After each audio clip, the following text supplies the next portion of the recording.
ইব্রাহিমের জন্য বড় আগুন তৈরি করো। আজ ইব্রাহিমকে কেউ বাঁচাতে পারবে না। এটি একজন বাদশাহর হুকুম ছিল। এটি পুরো কওমের ফায়সালা ছিল।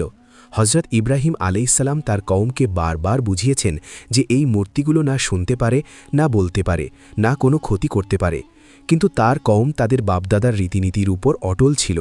তারা পাথরের মূর্তির সামনে সিজদা করত এবং সত্যের কথা শুনে রাগে ফেটে পড়ত। তারপর একদিন যখন পুরো কওম উৎসবের জন্য শহরের বাইরে গেল, তখন হজরত ইব্রাহিম আলাইহিসসালাম মূর্তিশালায় প্রবেশ করলেন।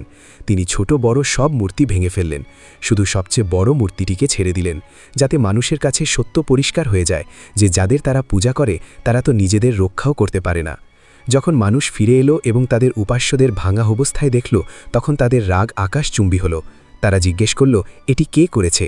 লোকজন বলল, একজন যুবক আছে, তার নাম ইব্রাহিম। তারপর হজরত ইব্রাহিম আলাইহিসসালামকে সবার সামনে আনা হলো। তিনি অত্যন্ত হিকমতের সাথে বললেন, যদি এরা কথা বলতে পারে তবে তাদের সবচেয়ে বড় মূর্তিকে জিজ্ঞেস করো। ঠিক সেই মুহূর্তে পুরো কওম এক মুহূর্তের জন্য চুপ হয়ে গেল, কারণ সত্য তাদের সামনে দাঁড়িয়েছিল। কিন্তু সত্যকে মেনে নেওয়ার পরিবর্তে তারা অহংকার ও জেদের পথ বেছে নিল।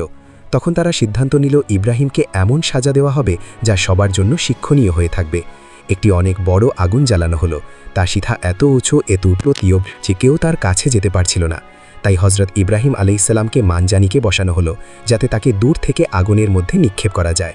কিন্তু ইব্রাহিম আলাইহিসসালামের মন শুধু আল্লাহর উপর ভরসা করেছিল। তারপর আল্লাহ তাআলা আগুনকে নির্দেশ দিলেন, হে আগুন, ইব্রাহিমের জন্য শীতল ও শান্তিদায়ক হয়ে যাও।